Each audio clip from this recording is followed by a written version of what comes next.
तो आप सभी को नमस्ते प्रणाम। मैं आपका अपना ठाकुर प्रखर सिंह और रात के 10 बज चुके हैं और कहानी का जो सिलसिला है बदस्तूर जारी है। आमतौर पर अगर कोई बच्चा हो और वो किसी बुरी संगत में आ जाए या फिर उसकी कोई आदत बुरी हो जाए तो ऐसी सूरत हाल में हम लोग क्या करते हैं कि उसको एक अच्छे स्कूल में डाल देते हैं। प्रयास करते हैं कि अगर जहाँ वो बिगड़ रहा है वहाँ से दूर कर दें, इस उम्मीद में कि स्कूल में तो कम से कम वो सबसे सही रहेगा। गार्जियन एक दो हैं, टीचर कई हैं, तो टीचर्स की गाइडलाइंस रहेगी, टीचर उन पर नज़र रखेंगे, बढ़िया शिक्षा देंगे, बढ़िया संस्कार देंगे, बच्चे की भी किस्मत जो है चमक उठेगी, बच्चे की जो ज़िंदगी है वो सुधर जाएगी। इसी उम्मीद में पेरेंट्स भेजते हैं अपने बच्चों को घर से दूर। सालों सालों तक बच्चे दूर रहते हैं, लेकिन कभी कभार कुछ ऐसी चीज़ें निकल के सामने आती हैं कि इन्हें सुनने के बाद एक बार फिर सोचना पड़ता है अपने बच्चों को कहीं बाहर भेजने के लिए। एक ऐसी कहानी निकल के सामने आई उत्तर प्रदेश के कानपुर से। एक 10वीं का छात्र था। अब माइनर है तो मैं उसकी आइडेंटिटी नहीं डिस्क्लोज़ कर सकता। उसके मोबाइल पे एक दिन मैसेज आता है। अब मैसेज आता है तो किस्मत का खेल कि वो उस समय मोबाइल जो था पिता के पास था। अब पिता जो है वो मैसेज पढ़ लेता है और जैसे ही मैसेज पढ़ता है, पढ़ने के बाद बेचारा बदहवास हो जाता है। बदहवास होने के बाद फिर उस मैसेज के बारे में, बाकी चीज़ों के बारे में जो अपने बेटे से पूछता है, तो जो कंक्लूज़न निकल के सामने आया वो कंक्लूज़न यही था कि जो फीमेल टीचर थी वो उस बच्चे का ब्रेन वॉश कर रही थी, साथ ही उससे फिजिकल रिलेशन बनाना चाह रही थी और ब्रेन वॉश करके उसकी आइडेंटिटी, उसके रिलीजन को चेंज करवाना चाह रही थी और उसका धर्म परिवर्तन कराना चाह रही थी। अब ये पूरी कहानी क्या थी, ऐसा क्यों हुआ, ये सारी चीज़ें मैंने अपने दूसरे चैनल पे आज बाकायदा सुनाई है और आप लोगों से उस पर एक आग्रह भी की है, तो आप लोग ज़रूर सुनिएगा जाके। मैंने कम्युनिटी पोस्ट भी कर दिया है, साथ ही लिंक जो है यहाँ पे हो सकता है डिस्प्ले पे भी लग जाए, तो वहाँ से भी आप लोग जाइएगा और ज़रूर सुनिएगा उस कहानी को। तो ये तो रहा एक प्रमोशन अपने चैनल का। और इस समय जो मेरे चैनल की स्थिति है, कायदे से कहें अभी कुछ लोग उसका मजाक भी उड़ाएंगे, लेकिन ये यूट्यूब का एल्गोरिदम है, फिर बाद में चेंज हो जाएगा। चैनल की जो स्थिति है बड़ी बुरी है, व्यूज़ वगैरह बहुत डाउन है। अच्छा, व्यूज़ नहीं डाउन है, व्यूज़ का तो नहीं कहूँगा, क्योंकि व्यूज़ तब डाउन माना जाता है जब CTR यानी क्लिक थ्रू रेट वो डाउन होता। इंप्रेशन डाउन है, यानी जितने मेरे ऑडियंस हैं उन लोगों के सामने ये वीडियो पहुँच नहीं रही मेरी, क्योंकि जहाँ पे 2 मिलियन 4 मिलियन इंप्रेशन होते थे, इस समय ये सिलसिला सिर्फ लाखों में रह चुका है।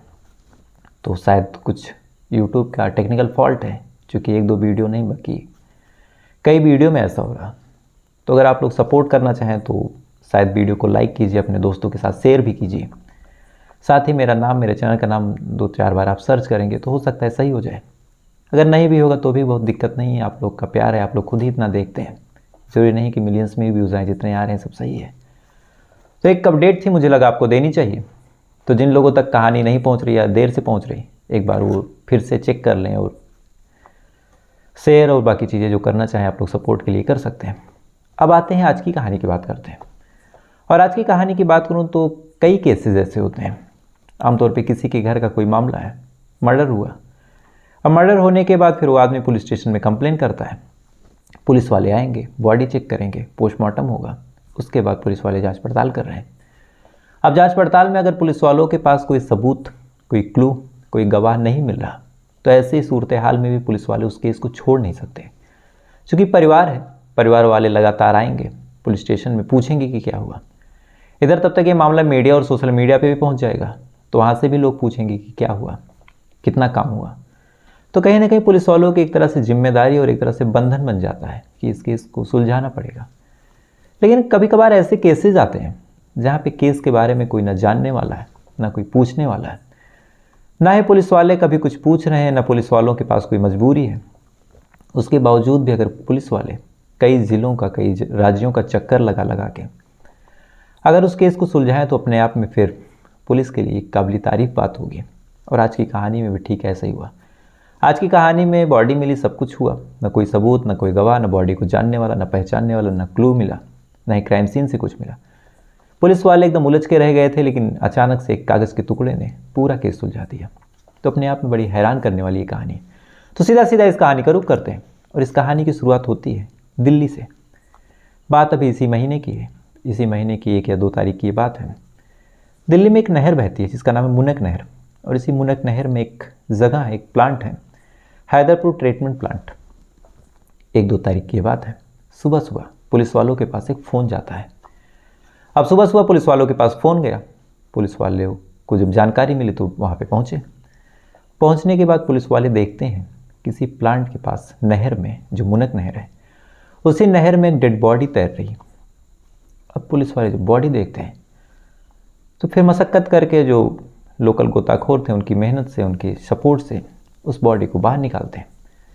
बॉडी को जब बाहर निकालते हैं उसके बाद जब बॉडी की हाल देखते हैं तो उसे देखने के बाद पुलिस वालों के भी एक तरह से आंखें फटी की फटी रह जाती हैं, क्योंकि जो बॉडी मिली थी वो बॉडी लगभग हफ्तों से उसी पानी में सड़ रही थी। गर्मी का भी मौसम, इस वजह से बॉडी बुरी तरह सड़ चुकी थी। कहीं कहीं मांस लगा था, कहीं कहीं मांस हट गया था। बाकी शरीर पे कपड़े थे, उसी कपड़ों से यह पहचान हो सकती थी, शकल से तो पहचान पॉसिबल नहीं थी। बहरहाल जब पुलिस वाले बॉडी देखते हैं तो पुलिस वालों के दिमाग में दो चीज़ें, कि या तो इस आदमी ने सुसाइड किया है, या फिर एक्सीडेंटल डेथ हुई है, या फिर किसी ने बॉडी को यहाँ ठिकाने लगाया है। अब चाहे जो रीज़न रहा हो, किसी ने सुसाइड किया है या फिर बॉडी को ठिकाने लगाया गया है या फिर एक्सीडेंटल डेथ हुई, लेकिन तीनों ही सूरत हाल में एक चीज़ करनी थी कि बॉडी किसकी है ये पता करना, साथ ही बॉडी को परिवार वालों के हवाले करें, ताकि जिस जाति, जिस धर्म, जिस मजहब का उस हिसाब से उसका अंतिम संस्कार हो जाए और फिर आत्मा को सुकून मिल जाए। अब पुलिस वालों के जहन में जब ये चीज़ें आई तो पहले तो बॉडी को पोस्टमार्टम के लिए भेजा, साथ ही बॉडी के पास से जो कुछ चीज़ें मिली उनको चेक किया। तो जब बॉडी को पोस्टमार्टम के लिए भेजा और एक दिन बाद पोस्टमार्टम रिपोर्ट आई, तब तक जो पुलिस वाले ये मान के चल रहे थे कि हो सकता है कि कोई फिसल के गिर गया हो या फिर किसी ने सुसाइड किया हो। पोस्टमार्टम रिपोर्ट आने के बाद क्लियर हो गया कि ये तो ना फिसल के गिरा है, ना ही इसने सुसाइड किया है, बल्कि इस आदमी का कत्ल हुआ है। मरने वाले की जो उम्र है 30 से 35 साल के बीच है, मरने वाले एक हफ्ते पहले उसका कत्ल हुआ है। साथ ही जब बॉडी को पुलिस वालों ने बाकायदा चेक किया, साथ ही जो डॉक्टर्स थे उन्होंने चेक किया, तो बॉडी से ना कोई क्लू मिला, ना ही कोई गवाह मिला, ना ही वहाँ से कोई मोबाइल फ़ोन मिला, ना ही आधार कार्ड, ना ही कोई ऐसा डॉक्यूमेंट। बॉडी को चेक करने के बाद उस बॉडी से महज 2 कागज़ मिले। अब बॉडी एक हफ्ते पुरानी थी, बॉडी सड़ गल चुकी थी, तो कागज़ का भी क्या कहना, कागज़ भी लगभग चिपक चुके थे, गल चुके थे। तो अब ना कागज़ से कुछ मिलने वाला था, ना ही बॉडी कोई सुराग दे रही थी, ना ही क्राइम सीन कुछ कह रहा था। तो पुलिस वाले क्या करें? बहरहाल पुलिस वालों ने अब अपना रिकॉर्ड खंगालना शुरू किया, इस उम्मीद में कि अगर आसपास का कोई होगा तो आसपास के इलाकों में कोई गुमशुदगी की रिपोर्ट तो दर्ज होगी। पुलिस वाले इसी उम्मीद में गुमशुदगी की रिपोर्ट जितनी दर्ज हुई थी, जब उनकी डिटेल खंगालते हैं तो इत्तेफाक देखी कि कोई भी ऐसी डिटेल या फिर कोई भी ऐसी गुमशुदगी की रिपोर्ट दर्ज ही नहीं हुई थी जिस मरने वाले शख्स से कहीं भी मैच कर रही हो। अब पुलिस वाले क्या करें? पुलिस वालों ने उस आदमी के कपड़ों के बारे में, उस आदमी ने क्या कुछ पहना था, इधर डॉक्टर्स ने भी अपना बता दिया था सॉरी इधर डॉक्टर्स ने भी बता दिया था कि मरने वाली की उम्र क्या थी, उसकी कदकाठी कैसी थी, कलर वगैरह क्या था। तो कपड़ों के आधार पे और साथ ही मरने वाली की जो डिटेलिंग डॉक्टर्स ने दी, उसके आधार पे पुलिस वालों ने आसपास के इलाकों में इत्तला करना शुरू किया कि एक ऐसी डेड बॉडी एक ऐसे शख्स की मिली है, तो अगर किसी के घर का या फिर किसी के परिचित का कोई हो तो इत्तला करे। अब पुलिस वाले इसी उम्मीद में जांच पड़ताल करते रहते हैं, आसपास के लोगों से पूछताछ करते रहते हैं, लेकिन इधर हफ्ते गुजर गए और मरने वाले का कहीं कुछ पता नहीं चला। अब इधर जब हफ्ते गुजर गए, इधर ना कोई मिसिंग कंप्लेन, ना ही कोई पूछने आया, ना कोई पड़ताल करने आया, तो कायदे से पुलिस वालों के पास सबसे सेफ ऑप्शन था कि एक हफ्ते तक उन्होंने जांच पड़ताल कर ली, कोई कंप्लेन दर्ज नहीं हुई, तो फिर सबसे आसान था कि बॉडी का अंतिम संस्कार कर दें, मामले को बंद कर दें, बता दें कि हमने सुलझाने की कोशिश की, कोई आया नहीं। वैसे भी लावारिस लाशों के बारे में ज़्यादा कौन ही जानता है। पुलिस वालों के पास सबसे सेफ ऑप्शन तो था, लेकिन पुलिस वालों ने इस ऑप्शन को चुना नहीं। उन्होंने इस केस को चैलेंजिंग ले लिया कि अगर ये केस सुलझ नहीं रहा और कोई सातिर कातिल है जिसने इतना दिमाग लगाया है, तो फिर उसको पकड़ना पड़ेगा। लिहाजा पुलिस वालों ने फिर से जांच पड़ताल तेज तर्रार तरीके से शुरू की, लेकिन करें क्या? बॉडी के पास से कोई डॉक्यूमेंट नहीं, पुलिस रिकॉर्ड में कोई दस्तावेज नहीं, क्राइम सीन अब नहर थी तो नहर से कुछ मिलना नहीं है, आसपास के लोगों से पूछताछ की तो कोई जानता नहीं, तो फिर करें क्या? अगर कुछ मिला था तो कागज़ के वो टुकड़े जो कि बुरी तरह गल चुके थे, उनसे कुछ मिलना नहीं था। लेकिन जब पुलिस वालों के पास और कुछ मिला नहीं, तो फिर उन्हें लगा कि एक काम करते हुए इन टुकड़ों को ही आधार बनाते हैं, इन्हीं को परखते हैं, अगर कुछ होना होगा तो इन्हीं टुकड़ों से हो जाएगा, नहीं तो फिर मामला तो वैसे भी नामुमकिन है सुलझाना। लिहाजा अब हफ्तों बाद पुलिस वालों ने उन कागज़ के टुकड़ों को बहुत बारीकी के साथ, बहुत ही सटीकता के साथ अब चेक करना शुरू किया। सबसे पहले उन कागज़ के टुकड़ों को सुलझाया गया, उसके बाद उनको सुखाया गया, सुखाने के बाद अब फिर कागज़ों की खोलने में और बाकी चीज़ों में फट गया था। तो बड़ी ही एहतियात के साथ उन कागज़ के टुकड़ों को एक स्लाइड पे कड़ी दर कड़ी तक रखते हुए जोड़ा गया। और जब घंटों की मशक्क़त के बाद इस कागज़ के रहस्य को सुलझाया गया और कागज़ को सही तरीके से जोड़ा गया, तो ये कागज़ जो थे दरअसल 2 पर्चियाँ थे। एक पर्ची किसी ट्रेलर की थी जो कपड़े वगैरह सिलता है, और दूसरी किसी मूंगफली के व्यापारी की। अब जैसे 2 पर्ची मिली तो पुलिस वालों को लगा कि चलो ट्रेलर है जो कपड़े सीता है, तो टेलर के पास जाएंगे, टेलर से कुछ जानकारी मिल जाएगी। इसके बाद टेलर के बारे में पता किया गया। तो जो पर्ची पे नाम लिखा था और जो एड्रेस लिखा था बहुत डिटेल नहीं थी, लेकिन 2-3 चीज़ें लिखी थी कि सहारनपुर, और टेलर का एक नाम लिखा था। अब टेलर का जब नाम लिखा था और एड्रेस सहारनपुर, पुलिस वालों को लगा कि बस मामला सिंपल। अब सहारनपुर जाएंगे, इस टेलर से पूछेंगे कि आपने ऐसे कपड़े किसको दिए थे, या फिर ऐसी कदकाठी में कोई आता था, तो फिर बस अब कुछ बता देगा, हो सकता है कि मामला सुलझ जाए। फ़ौरन पुलिस वालों ने अपनी टीम इकट्ठा की। इकट्ठा करने के बाद निकल जाते हैं सहारनपुर जाते हैं। जाने के बाद जिस गली का ये लोकेशन था वहाँ पे पहुँचते हैं। अब पहुँचने के बाद जब वहाँ पूछताछ करते हैं तो पूछताछ करने के बाद एक बड़ी इत्तेफाक वाली चीज़ मिली। दरअसल पुलिस वाले इस उम्मीद में तो गए थे कि वहाँ पे जाने के बाद हम टेलर से मिलेंगे, टेलर से पूछ लेंगे, लेकिन जब उस पूरे इलाके में गए तो पता चला कि उस नाम के वहाँ पे BCO टेलर है। और BCO टेलर ऐसी सिंपल पर्ची छपवा देते हैं, पर्ची पे कुछ फाड़ के लिख के दे देते हैं, ना कोई GST बिल है ना कुछ ऐसा है। और सारे टेलर जितने भी बड़े छोटे मोटे हैं, तो ऐसा भी नहीं कि किसी की दुकान में कोई कैमरा। अब ये चीज़ पुलिस वाले जब देखते हैं तो फिर परेशान। कितनी उम्मीद से दिल्ली से हम सहारनपुर आए कि टेलर से कुछ मिल जाएगा, टेलर का ही पता नहीं चला कि कौन से टेलर की ये दुकान है। अच्छा, कागज़ में ज़्यादा चीज़ें क्लियर भी नहीं हो रही थी कि वहाँ से कुछ क्लियर पूछ लिया जाए या फिर कोई नंबर वगैरह, बस थोड़ा मोड़ा नाम क्लियर था, सहारनपुर एड्रेस क्लियर था। बस इसी उम्मीद पे पुलिस वाले आए थे, लेकिन यहाँ आने के बाद उम्मीदों का एक तरह से गला घोट दिया गया। अब क्या, अब पुलिस वालों के जहन में आया कि चलो अब दूसरी पर्ची जो है उसको खंगालते हैं। अब पुलिस वालों ने दूसरी पर्ची खंगालनी शुरू की। दूसरी पर्ची जो थी किसी मूंगफली की व्यापारी की थी। अच्छा, इत्तेफाक देखिए कि यहाँ भी कोई नाम क्लियर नहीं, कागज़ पे लगभग चीज़ें मिट चुकी थी। अब पुलिस वालों ने फिर दोनों कड़ियों को जोड़ना शुरू किया। एक ऐसा शख्स जो किसी टेलर से कपड़े भी सिलाता है और इसी जगह के, और दूसरा किसी व्यापारी से मूंगफली भी खरीदता है। अब इन तमाम थ्योरीज पे जब पुलिस वालों ने काम किया और फिर तमाम लोगों से पूछताछ की, तमाम व्यापारियों से मूंगफली की, तो 2-4 दिन तक पूछताछ करने के बाद फिर अंत में एक मूंगफली का व्यापारी मिलता है जो कहीं ना कहीं इस कपड़े वाले शख्स को पहचानता है। यानी एक ऐसे शख्स के चेहरे को पहचानता था जो शायद ऐसे ही कपड़े पहनता था। अब पुलिस वालों ने जब उस मूंगफली के व्यापारी से बात की और उसने बताया कि हाँ साहब मैं जानता हूँ, तो फिर पुलिस वालों ने इस शख्स का एड्रेस पूछा। व्यापारी ने एड्रेस दिया। पुलिस वाले उस एड्रेस पे जाते हैं। जाने के बाद पूछते हैं कि क्या आपके घर का कोई गायब है। तो एक बड़ा बूढ़ा सा आदमी बताता है कि हाँ साहब, मेरा बेटा जो है हफ्ते 10 दिन से गायब है, कहीं चला गया और उसका कुछ पता नहीं चल रहा। शायद घर से नाराज़ है या फिर क्या बात है, लेकिन ना तो उसका फ़ोन लग रहा और ना ही उसका कुछ पता चल रहा।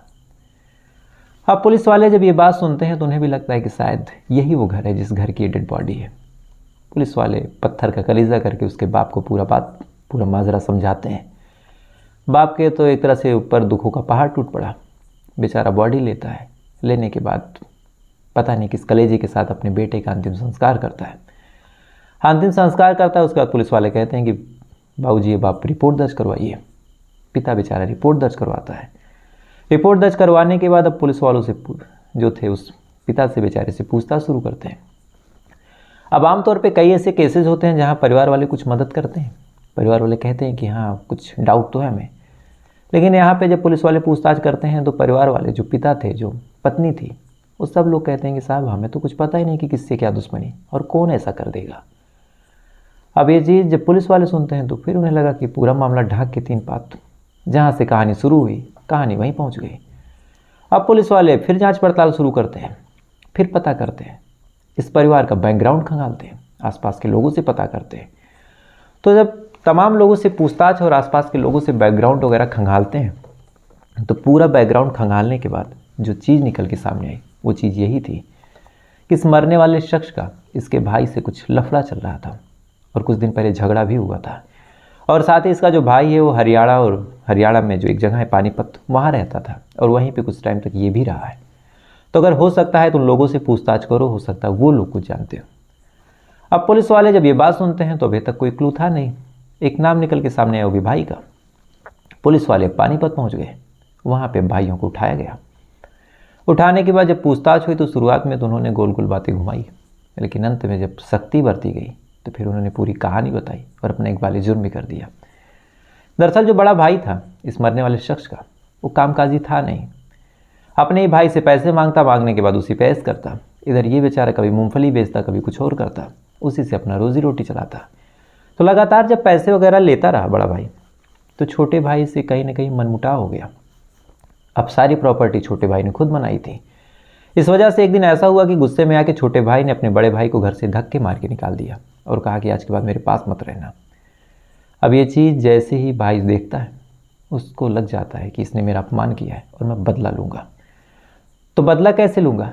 अकेले दम भी नहीं था, इसलिए अपने बेटे को भी तैयार करता है। अपने उसी के सगे चाचा के खिलाफ भड़काता है, एक दो रिश्तेदारों का सहारा लेता है, तमाम लोगों का जब ब्रेन वॉश कर देता है और कहता है कि सब लोग मेरा सपोर्ट करो। सब लोग जब तैयार हो जाते हैं तो फिर ये लोग मिलते हैं। मिलने के बाद इसको बुलाते हैं और बुलाने के बाद इसका बेरहमी से कत्ल करते हैं और हाथ पांव बांध के इसी मुनक नहर में फेंक देते हैं, इस उम्मीद के साथ कि शायद ये राज ही रह जाए और किसी को कुछ खबर ना चले। लेकिन जिस हिसाब से पुलिस वालों के पास ना कोई क्लू था, ना कोई मोटिव था सुलझाने का, उसके बाद भी इतनी मशक्क़त के साथ पुलिस वालों ने सुलझाया, तो अपने आप में एक सैल्यूट तो बनता है ऐसे पुलिस वालों के लिए। तो खैर ये थी फिलहाल पूरी कहानी, और ध्यान जो है अभी क्रिकेट मैच में अटका है। चूँकि जिस समय सुना रहा हूँ, चूँकि आज पहले ही सुना रहा, तो क्रिकेट मैच अभी तक फाइनल हुआ नहीं। उम्मीद तो यही है कि इंडिया जीत जाए। तो आप लोग भी जाइए और देखिए क्या हुआ है। अब आते हैं कल के सवाल पे। और कल का मेरा सवाल था कि भारत जोड़ो यात्रा राहुल गांधी ने जब निकाली तो कई लोगों ने सपोर्ट किया, कई लोगों ने विरोध किया, लेकिन अभी तक ऐसा कभी सुनने में नहीं आया कि किसी ने भारत जोड़ो यात्रा का सपोर्ट किया और उसको 99 कोड़े खाने पड़े हो। तो ऐसा क्यों हुआ था? तो दरअसल एक शख्स है जिनका नाम है रज़ा कादिर खान। ये उस टाइम सऊदी में थे और सऊदी में इन्होंने भारत जोड़ो यात्रा का जो पोस्टर है वो बाकायदा जो पवित्र धाम मक्का है वहाँ पे दिखाया।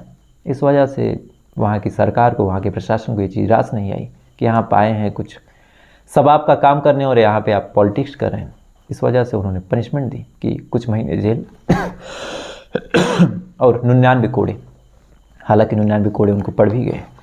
तो इस सवाल का जो सही जवाब दिया वो दिया है सीमा मिश्रा जी हैं, दीपक शंकर जी सरकार जी हैं, गीता खन्ना जी हैं, पीर आलम जानी जी हैं, अक्षय जी हैं, ये नौतीर्सी जी हैं और जयप्रकाश जी हैं और ब्रिजमोहन जी हैं। तो आप तमाम लोगों ने बिल्कुल सही जवाब दिया। तो आप तमाम लोगों को दिल से शुभकामनाएं।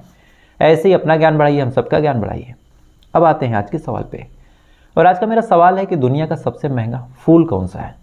यानी अगर जैसे उस दिन फल का पूछा था, तो अगर आपको फूल का भी पता हो तो आप बताइएगा, नहीं पता हो तो कोई बात नहीं, कल का इंतज़ार कीजिएगा। साथ ही ऐसी वीडियो देखने के लिए, ऐसी कहानियों को सुनने के लिए वीडियो को लाइक करके, चैनल को सब्सक्राइब करके अपना प्यार दीजिएगा। तो आपसे कल फिर मुलाकात होगी किसी दूसरी कहानी के साथ। तब तक अच्छे रहिएगा, खुश रहिएगा, अपना ख्याल रखिए, अपने देश का ख्याल रखिए। जय हिंद, वंदे मातरम।